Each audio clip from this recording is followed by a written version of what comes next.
নবী, সাথে বলুন মৃত্যু বেশ কম আছে কিনা?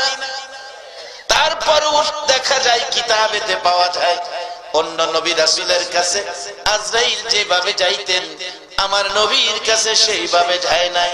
আমার নবীর কাছে যাবেন আজরাইল, আল্লাহ বলেছেন আজরাইল রে, বন্ধুর অনুমতি ছাড়া ঘরে ঢুকবা না, বন্ধুর অনুমতি ছাড়া বন্ধুর রুহে হাত দিবা না, আমি আল্লাহ নিষেধ করে দিলাম।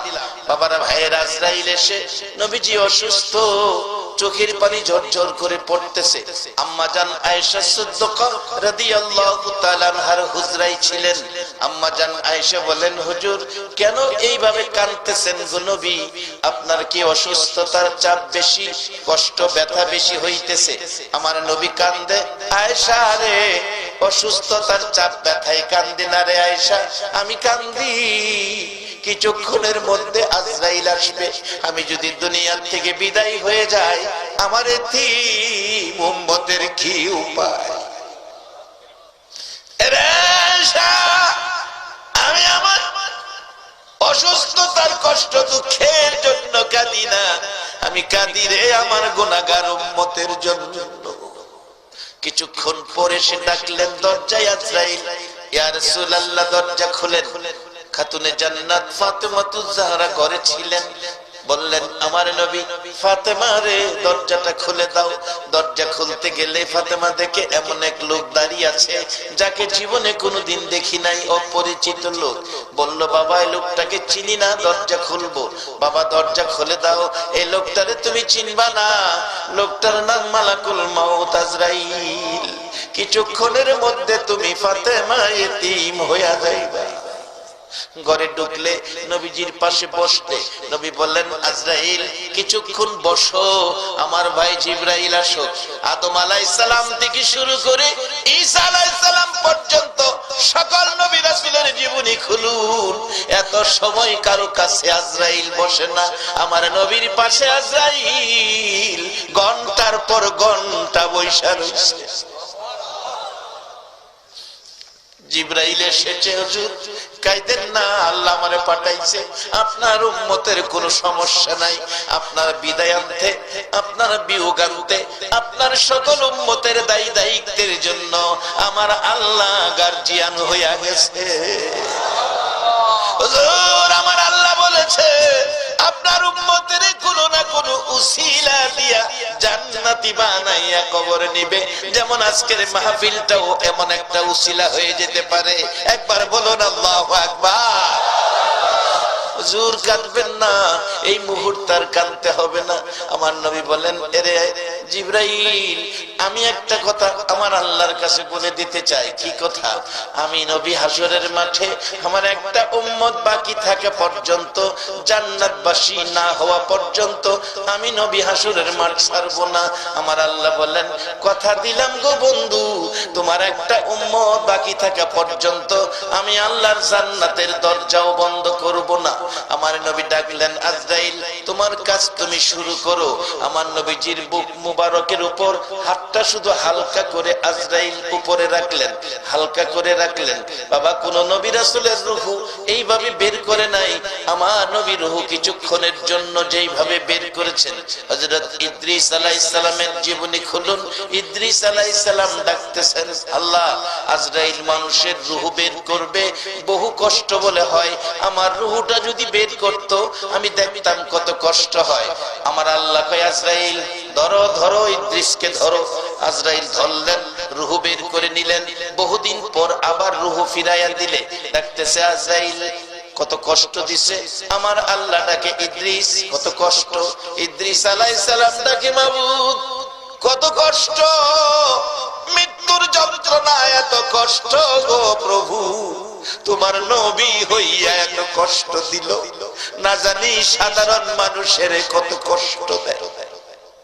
ইদ্রিস আলাইহিস সালাম বলছে, আল্লাহ এইভাবে আজরাইল আমাকে আক্রমণ করেছে, আমার রগগুলো ধরে উল্টা টাইনা সিরা বাইর করছে, আমার চামড়া চিলাইছে, গোশতের সাথে হাড্ডি রাখে নাই, হাড্ডির সাথে গোশত রাখে নাই, আমার কলিজা এমন শুকাইছে দুনিয়ার পানিতে আমার কলিজা ভিজবে না, এত কষ্ট দিয়েছে।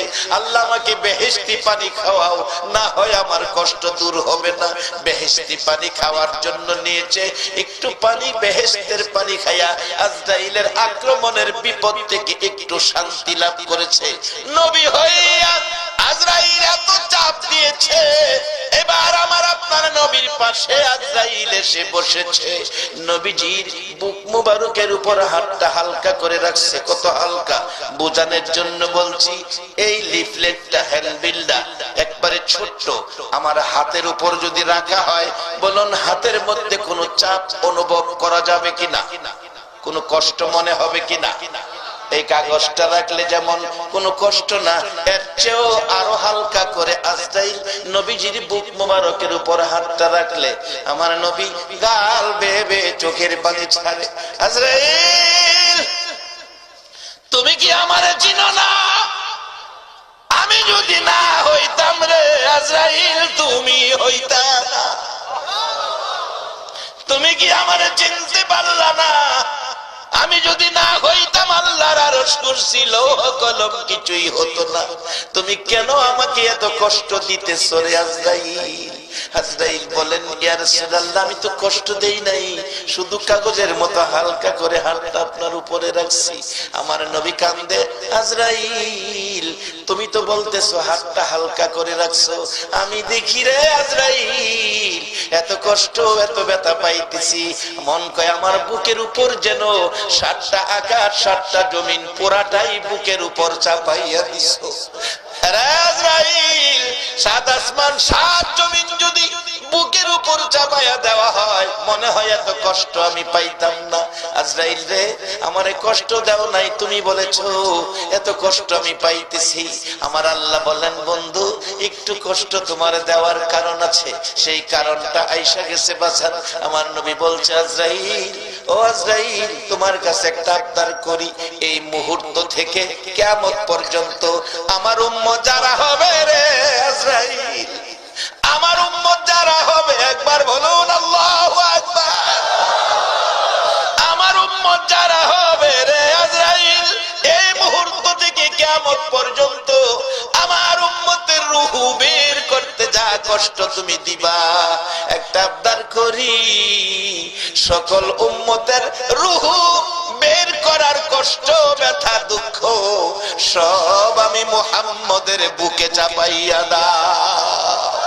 আরে উম্মতের কান্ডার নবী রহমতের ভান্ডার, বলুন উম্মতের কান্ডার নবী, নবী বিনে রোজ হাসরে কে করিবে পার, নবী বিনে রোজ হাসরে কে করিবে পার, উম্মতের কান্ডার নবী রহমতের ভান্ডার, উম্মতের কান্ডার নবী,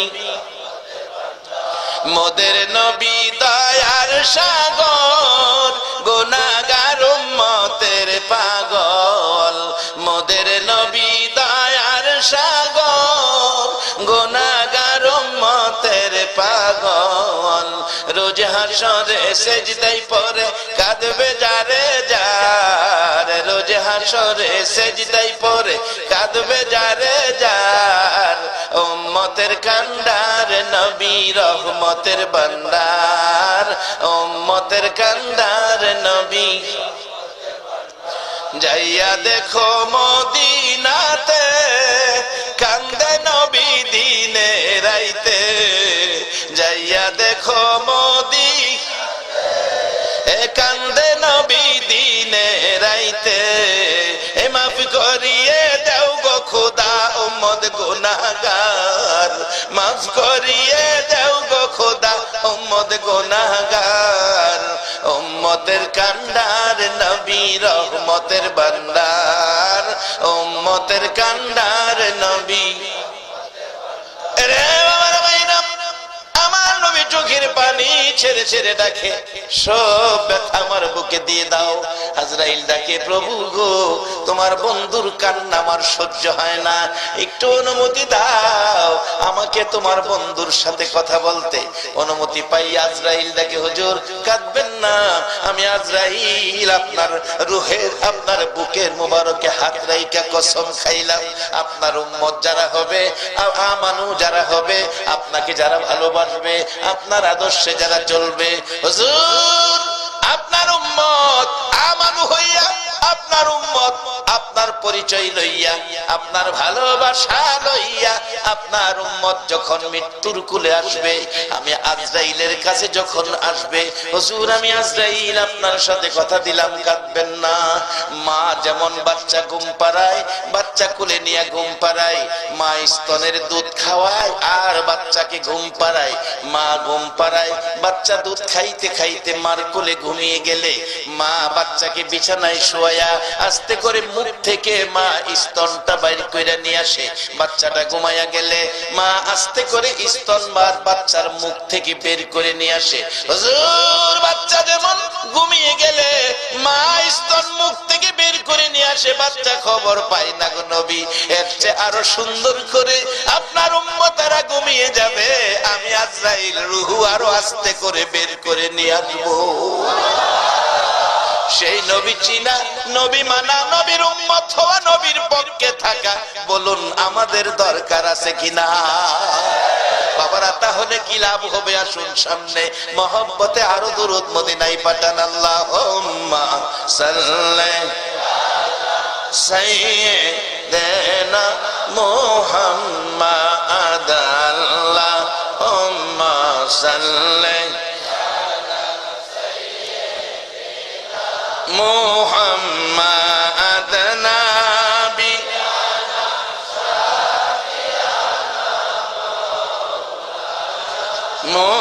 মুহাম্মাদ নবী মাওলানা দিবানিশি মনের আমার আর দিও না যন্ত্রণা, দিবানিশি মনের আমার আর দিও না, না হায়রে দনে যদি হইতাম দনি যাইতাম সু, হায়রে দনে যদি হইতাম যাইতাম সোনার মদিনা। আল্লাহুম্মা সাল্লি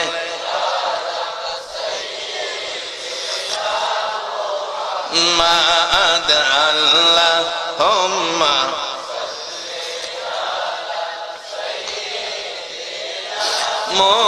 মুহাম্মাদ নবিয়ানা মাওলানা মুহাম্মাদ নবিয়ানা মাওলানা বালাগাল উলা বিকামালিহি কাশাফাত দুজা বিজামালিহি হাসনাত জামিউ খিসালিহি সাল্লু। শামাউন বলেন, এরে হাসান বসরি, আমার এতদিনে এই পরামর্শটা দিলি, আমি আমানু হব, আখিরি নবীর উম্মত হব, আমি কালিমা পড়ব, তবে শর্ত হলো আমার নবীর হাদিস শর্ত পেয়েছি, মান ক্বালা লা ইলাহা ইল্লাল্লাহু ফাদাখালাল জান্নাহ। হাসান বসরি রে, তুমি একটা লিখিত দাও, তুমি একটা লিখিত দাও, তুমি যে আমারে কালিমা পড়াইছো, আখিরি নবীর উম্মত বানাইছো, আমানু বানাইছো। আল্লাহ ওয়ালারা, আল্লাহর ওলিরা কি করে? আমানু বানাইছো, তুমি একটা লিখিত দাও, আমি কবরে যাইয়া প্রশ্নের সম্মুখীন হলে লেখাটা দেখাবো। আর কিছু আনতে পারি নাই, এই যে দেখো শামাউন আমানু হয়ে আসছে, হাসান বসরি রহমাতুল্লাহ আলাইহি কালিমা পড়াইয়া আমাকে আখিরি নবীর উম্মত বানাইছে। আরে হাসান বসরি শুধু লেখাটাই নয়, আমার মৃত্যু হয়ে গেলে কালিমা পড়ার পর তুমি আমার নিজের হাতে গোসলটা দিও। বাবারা গোসল দিবে, বড়ি পাতার গরম পানি, সাদা কাফন পরাবে প্রত্যেকের। এই বাবা আমি সহ আমি নিজে এখন থেকে নিজের প্রস্তুতি করতেছি। একটা ছেলের মাদ্রাসায় দিছি, ছেলেটা আলেম হবে, ক্লাস 9 এ পড়তেছে, এই বছর 10 এ উঠে গেছে, আলেম হবে। আমি বলেছি বাবা জানাজার নামাজের নিয়ত ভালো করে শিখো, তোমারে মাদ্রাসায় পড়াইছি তোমার রোজগার খাওয়ার জন্য নয় গো বাবা। আমার যেদিন মৃত্যু হবে সাদা কাফনের প্যাকেট হব, যেদিন আমার জানাজার সামনে শুয়াইয়া তোমার বড় ভাই আমার বড় ছেলে চোখের পানি ছেড়ে ছেড়ে বলবে আমার বাবারে মাফ করে দিও, সেদিন তুমি আমার ছেলে আলেম হইয়া তুমি আমার জানাজাটা পড়বে, এটাই জীবনের শেষ আশা। বাবারা মুর্দারকে গোসল দিয়ে কাফন পরাইয়া মাথার বানটা খুইলা রাখে লোকেরা দেখার জন্য।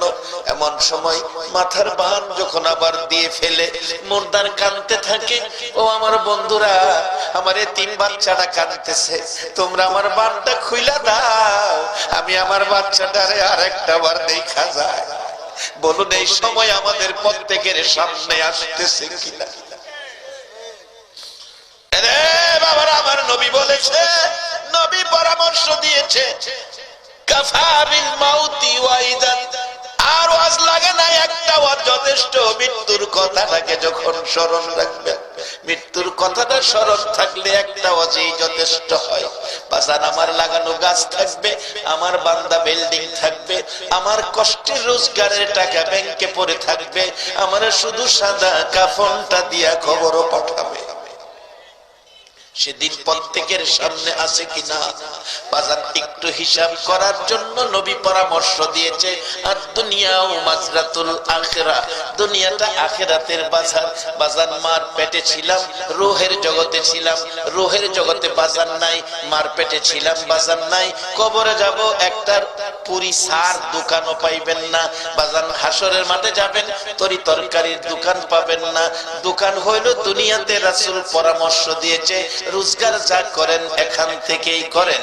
আজকে যারা মাহফিলে বসে আছো গো, তোমরা কবরের শান্তির ব্যাগ বাজার দিয়া ভইরা ফালাইছো। একবার বলুন আল্লাহু আকবার।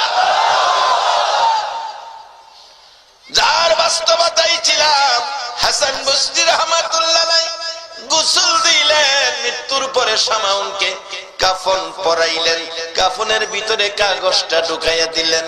জানাজা শেষে কবরে দাফন করে বাড়িতে এসে ঘুমিয়ে গেলেন। আল্লাহর ওলি হাসান বসরির জীবনীতে লেখে, রাত্র গভীর স্বপ্নে দেখতেছে শামাউন জান্নাতি পোশাক পরে আয়েশা ডাকতেছে, হাসান বসরি এই তোমার কাগজটা তোমার দেওয়ার জন্য আসছি, এই তোমার কাগজ তুমি নিয়ে যাও।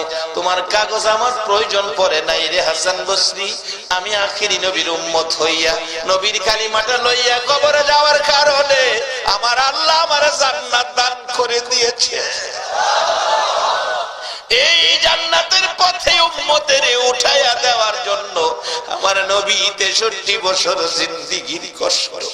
মা আয়েশা সিদ্দিকা বলেন, পৃথিবীর মানুষেরা রে, আমার নবী এই পথে মানুষকে বুঝাইয়া একেবারে বিকাল হয়ে গেছে, আমি আয়েশার হুজরায় এসে ঢুকছি। আয়েশা বলছে, আয়েশা পেটে বড় খিদারে, খাবারের কিছু আছে কিনা? রাসূলকে বললেন, হুজুর ব্যবস্থা আছে, আপনি বসুন। নবীজি বসে গেলে একটা প্লেট সামনে রাইখা দস্তরখানা বিছাইয়া একটা খেজুর মা আয়েশা সিদ্দিকা নবী পাকের সামনে রাখলে আমার নবী একটা খেজুর দেখে খায় না, খেজুরের দিকে তাকিয়ে আছে। একটা খেজুর আয়েশা দিল, তাতে বোঝা যায় ঘরে বুঝি আর খেজুর নাই। আমার পেটে যেই খিদা, একটা খেজুর যদি আমি খেয়ে ফেলি তাহলে আয়েশা তো না খায়া থাকবে। আমার নবী কি সুন্দর আদর্শ, কি চিন্তা নবী করতেন, কি জিনিস উম্মতের জন্য রেখে গেলেন, কত ভালোবাসার পথ দিয়ে গেলেন। আমার নবী একটা খেজুর একা না খাইয়া এটাকে মাঝখানে বন্টন করে অর্ধেক খেজুর খাইয়া পানি পান পান করে চলে গেলেন। মা আয়েশার সিদ্দিকের উদ্দেশ্যে অর্ধেক খেজুর রেখে গেলেন। রাত্র আবার হুজরায় এসে ফিরে ডাকে, আয়েশা খাবারের কিছু আছে কিনা?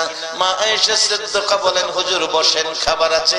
অর্ধেক খেজুর নিয়ে সামনে হাজির করেছে। আমার নবী অর্ধেক খেজুর দেখে গো গাল বেয়ে চোখের পানি পড়ে। রে আয়েশা, তুমি কি খেজুর খাও নাই? হুজুর আমি খাই নাই। আপনি সারাদিন উম্মতের জান্নাতি বানানোর জন্য কষ্ট করেন গো নবী, আপনি আয়েশা না খাইয়া ঘুমাবেন এটা সম্ভব নয়। আমি আয়েশা ঘরে থাকি, কষ্ট করি না, আমি না খাইয়া ঘুমাইতে পারি। হুজুর আপনি খেজুর খান, পানি পান করে আপনি নবী ঘুমান। আমার নবী খায়া না খায়া গো উম্মতের এই পথে আছে। আজকে কারা গো 1400 বছর পর আমার নবীর কষ্টের এই পরিবেশ লইয়া বসে আছে। আমার মন কয় তোমাদের জন্য আমার নবী ফুলসিরাতের ঘাটে বসে থাকবে। এই কষ্ট নবী 63 বছর জিন্দেগি করেছে এই পরিবেশটা পৃথিবীতে কায়েম করার জন্য। বাবা একটা দিন নবী দেখলাম না মক্কায় জন্ম হয়েও এইভাবে আসতে পারে না আবু জাহেল, আসতে পারে না আবু লাহাব, আসতে পারে না উতবা শাইবা। আর আমরা 6000 কিলোমিটার দূর 1400 বছর পর একটা দিন নবী দেখার ভাগ্য হলো না। তারপর আরামের ঘুম হারাম করে এই নবীর উম্মত হইয়া নবীর রেখে যাওয়া কোরআন সুন্নাহর পক্ষে বসা আপনাদের ভাগ্য যে কত। আল্লাহু আকবার।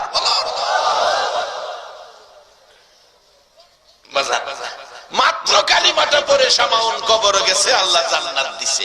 আমরা কবেকার কালিমাওয়ালা? কোরআন শরীফে বলেছে আমানু হইয়া নবীর উম্মত হইয়া কবরে গেলে আল্লাহ আমাদের 3 বেলা খাওয়াইবো। বাল আহিয়াউন, কোরআন শরীফ, বাল আহিয়াউন ইনদা রাব্বিহিম ইরজাকুন। আল্লাহ বলছে বন্ধু গো আপনার উম্মত কবরে আইলে দুনিয়ার মানুষ যেমন 3 বেলা খায়, আমি আপনার উম্মতের কবরও 3 বেলা জান্নাতি খাওয়াই। মানে এই নবীর উম্মত হইতে লাভ হইব না লস হইব? মালয়েশিয়া যাই প্রত্যেক বছর ওয়াজ করতে, এবার গিয়া শুনি এক বেকুইল্লা ঘটনা। মালয়েশিয়া চাইনা বেশি, চাইনা ফ্যাক্টরি মালিক বেশিরভাগ চাইনা। এরা তো আমানু না, এরা বুদ্ধ ধর্মের লোক। এই চাইনা মারা গেলে চাইনাদের কবরস্থান আছে, এরা কবরে যাওয়ার সময় টাকা দিয়া দেয়, লগে খাতা কলম দেয়, হিসাব কিতাব করে চলতে। যারা সিগারেট খায় সিগারেটের কার্টুন সাথে দিয়া দেয়, ম্যাচ সহ। চিন্তা করেন কেমন ব্যাকলের ব্যাকল। আচ্ছা আপনারাই করেন, এটা লইয়া কবরে গিয়া খাওয়ানোর কোন বাও আছে? খাইলে আখিরি নবীর উম্মতে খাইবো। আল্লাহু আকবার বলেন। এটা তুফাজ্জল মৌলবীর ওয়াজ না, কোরআন শরীফ। বাল আহিয়াউন ইনদা রাব্বিহিম ইরজাকুন। টাকা পয়সা দিয়া সবকিছু দিয়া পরে এরে নিয়ে কবর দেয়, সিগারেটের ফেক ম্যাচ সহ দিতেছে, খাতা কলম দেয়। তারপরে একটা বড় ধনী আর কি, যেটা বড় ধনী মালাই বাসায় এটার একটা ধাতু, যেটা বেশি বড় লোক। এবার বলে একটা বেশি বড় লোক মরছে, বড় ধাতু, এটার 6 লক্ষ রিঙ্গিত সাথে দিয়া কবর দিছে। 6 লক্ষ। 1 টাকা মালয়েশিয়া, আমরা দেশে 20 টাকা। 1 লক্ষে 20 লক্ষ, 6 লক্ষ হইলে 1 কোটি 20 লাখ টাকা সাথে দিয়া হেরে কবর দিছে। হ্যাঁ বলে গিয়া কিনা খাইবো। রাসূল কইছে আজ দুনিয়াও মাজরাতুল আখিরা, দুনিয়া হইলো আখিরাতের বাজার। এখানতে বাজার করবেন, কবরে গিয়া খাইবেন। অনেক সময় দেখছেন না লন্ডনতে টাকা ছাড়ে, সিলেটবাসী সিলেট থেকে টাকা ধরে, ইটালির থেকে টাকা ছাড়ে, বাংলাদেশ থেকে টাকা ধরে, সৌদি থেকে টাকা ছাড়ে, বাংলাদেশ থেকে টাকা ধরে, মালয়েশিয়ার থেকে টাকা ছাড়ে, বাংলাদেশ থেকে টাকা ধরে। নবী কইছে দুনিয়া থেকে রুজি রোজগার ছাড়ো, কবরে গিয়া রুজি রোজগার ধরো। আল্লাহ কইছে নবী গো তোমার সিস্টেম আমি বাস্তবায়ন করে দিলাম, তোমার উম্মত দুনিয়ায় ভালো কাজ করে কবরে আইব, আর এর বিনিময়ে আমি আল্লাহ ঘোষণা করে দিলাম বাল আহইয়াউন ইনদা রাব্বিহিম ইরযাকুন। আর তাহলে এই কথা নবীর কথা না মাইনা নিজে দেখেন 6 লক্ষ রিঙ্গিত সিগারেটের ফেক মেস খাতা কলম কোন দিন কত খরচ হইল হিসাব লেখা লাগতো না। 4 কাপ বদনা জগ, অর্থাৎ সংসার করতে যা লাগে সব এর লগে দিয়া মাটির তলে দিয়া 6 লক্ষ রিঙ্গিত মাটির তলে দিছে। এই 6 লক্ষ রিঙ্গিত মাটির তলে দেবালা এবার গিয়া শুনি ঘটনা দেখ গেলাইছে এক বাঙালি আস্তে করে কয়ে দিছি যা করছি কোথা। আচ্ছা এবার আপনারা কর যাই দেখছে 6 লক্ষ রিঙ্গিত মাটির তলে দিতেছে, সারা মালয়েশিয়া ঘুমাইলেও হ্যাঁ ঘুমাইছে।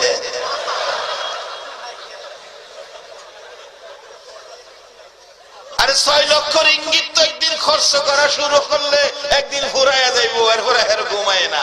আর আজকে যারা বইয়ে রয়েছেন, যদি আজকের বর্ষাটা আখিরি নবীর উম্মতের পক্ষ লইয়া কোরআনের পক্ষে কবুল হয়ে যায়, 10টা পৃথিবীর সমান একটা জান্নাতের বাজেট আপনার হয়ে যাবে। এই জন্য রাত্রের কিছু সময় না ঘুমাইয়া থাকলে লাভ হইব না লস হইব? এই ভাগ্য কয়জনের হয়? কোন মায়ের সন্তান পেটে রাখছো? 16তম বার্ষিক মাহফিল সাজাইছে, যেই মাহফিলে বসে মেহমানেরা 60 বছর ইবাদতের নেকি পেয়ে গেল।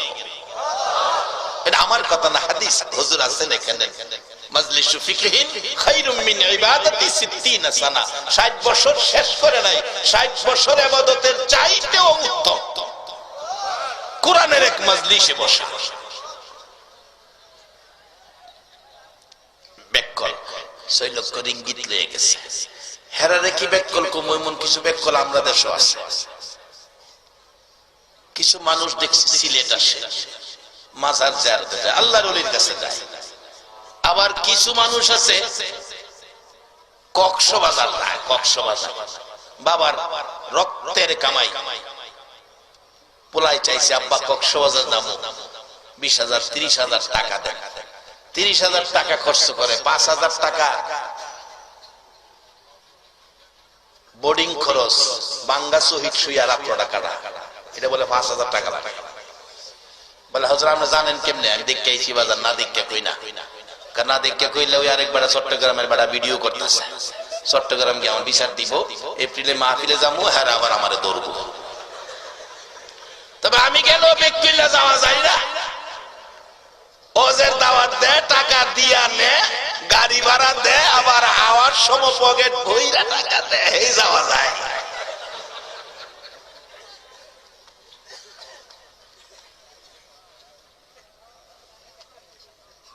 গিয়া দেখি এই বেকল ফুলাফান গুলি এই বাবার এই কষ্টের টাকা লইয়া গিয়ে হোটেল ভাড়া কইরা থাকে।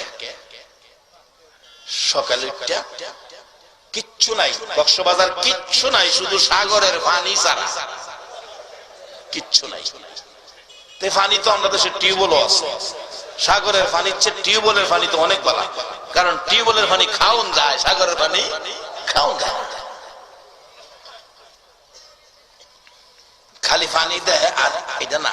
এরপরে কি করে জান না, তো আপনারা তো দেখছেন না যারা গেছে, দেখি সকালবেলা গেছি দোকান খুলতেছে, অনেক দোকান দেখি খালি দেখি শর্ট প্যান্টের দোকান, শর্ট প্যান্ট, অন্য কোনো ভালো জিনিসের দোকান নাই। আর বার্মিজ স্যান্ডেলের দোকান আছে, বাবুল ভাই আছে ওই ক্যাসেট করতেছে, উনি চিটাঙ্গের মানুষ। বার্মিজ বার্মায়া কিছু ফন্সের স্যান্ডেল আছে, আর শুধু শর্ট প্যান্ট। শর্ট প্যান্ট চিনছেন তো?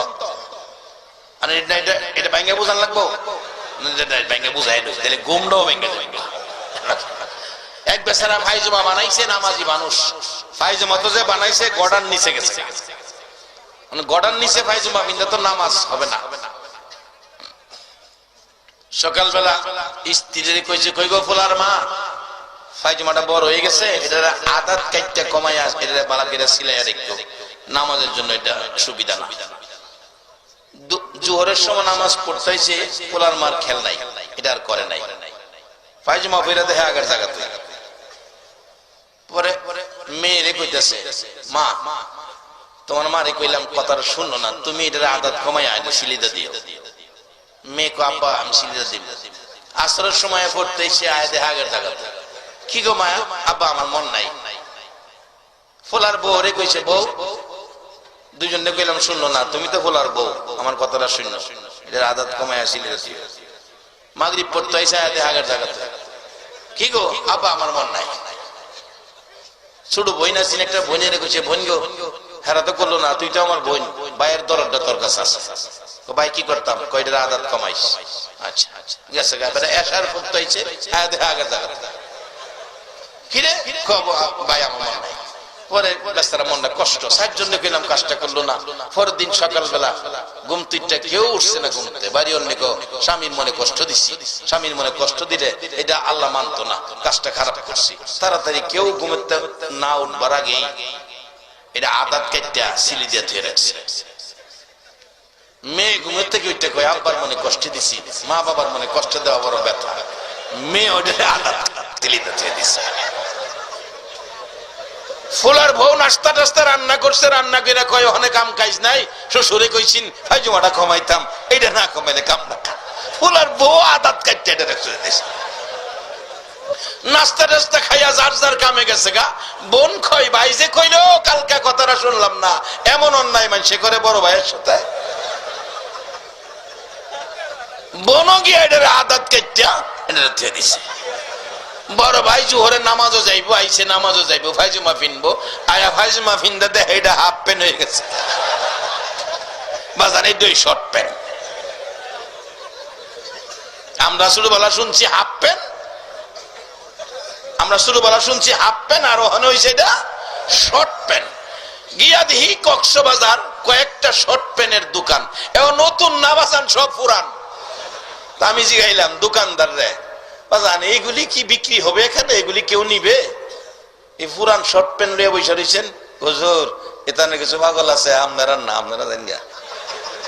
আমি বললাম এটা কোন পাগল রে, এটা কিনে আমার দেখুন লাগবো। আমি কেন আজ দেখা যাবো, কত একটু খার হইনি কিনে না হুজুর, এটা 20 টাকা ঘন্টা ভাড়া দেই। কেমন ব্যাককল চিন্তা করেন, 20 টাকা ঘন্টা শর্ট প্যান্ট ভাড়া লইয়া,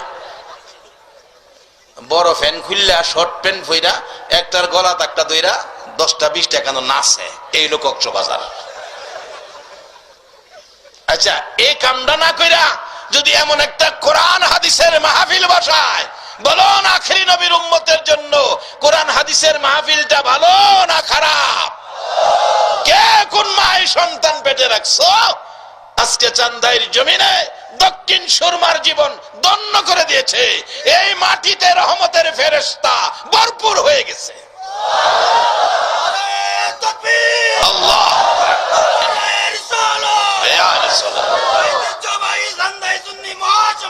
জিন্দাবাদ, মারহাবা মারহাবা, সবাই মারহাবা বলুন, মারহাবা। আল্লাহ তুমি কবুল করো, সকলে বলুন আমিন। বাজান আসুন শেষ দিকে যাচ্ছি, আসুন শেষ দিকে যাচ্ছি।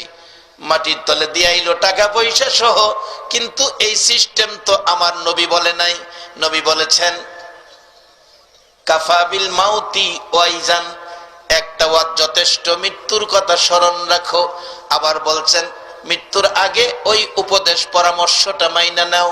সেই পরামর্শটা কি? আদ-দুনিয়া ও মাজরাতুল আখিরা, দুনিয়া আখিরাতের বাজার, এখান থেকে বাজার করো, খবর গিয়া পাইবা। বাজান আজকে যারা এ বাজার সাজাইছো, এ বাজার কবরের সঙ্গী হইয়া যাবে। বাবারা ভাইয়েরা, কবরের সঙ্গী হয়ে যাবে আজকের এই বাজার।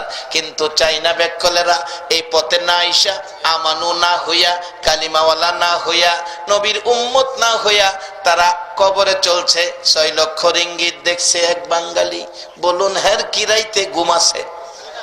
বন্ধুরা বলে কয় চলো ঘুমায় যাই, 12 ঘন্টা ডিউটি গিরাইছস, ঘুরতেছস কি লেগা? তুই না আগে ঘুমায় যাস, আজ দাদি দেরি করতেছস। কই না আমি ঘুমো ধরে না। তা সমস্যা কি? কই সমস্যা কি কোয়া দেব না। হ্যাঁ কইতো না, ঘুমাইতো না। সবাই ঘুমাইছে, সবাই ঘুমাইছে, এখনো ঘুরে। তা রাস্তায় টহল পুলিশ থাকে মানুষের সেবা দেওয়ার জন্য। দেহে পুলিশ দেখে যে মানুষই নাই, সেবা দিব কারে? আমরা দেশের মতো অত আজাইরা ঘুরা, মালয়েশিয়া মানুষ ঘুরে না, রাস্তাঘাট ফাঁকা, মানুষ নাই, টহল পুলিশও ঘুমায় গেছে। হ্যাঁ কয় অহনের সুযোগ, গিয়া চাইনা বেড়ার কাছ থেকে গিয়া 6 লক্ষ রিঙ্গিত উড়ায় মাটির তল তুলেই পড়ছে। 3 দিনের ভিতরে ফ্লাইট করে বাংলাদেশ। আচ্ছা, এই কাজটা কি বিধর্মী বেড়ার কবরের থেকে হাঁটা আনন্দা? মুসলমানের জন্য কাজটা কি ভালো? এই কাজগুলি যেন আমরা না করি। যারা আমানু, আল্লাহ আপনাদের পরামর্শ দিতেছে, কত যে মায়া করে আল্লাহ দেন। ইয়া আইয়ুহাল্লাযীনা আমানু রকাউ ওয়াসজুদু ওয়াবুদু রাব্বাকুম। ও আমানু, আল্লাহ ডাকতেছে, ও আমানু, আখিরি নবীর উম্মত, কালিমাওয়ালা মুসলমান, আমানু মুসলমান কালিমাওয়ালা, রুকু সেজদার মাধ্যমে রবের ইবাদত করো।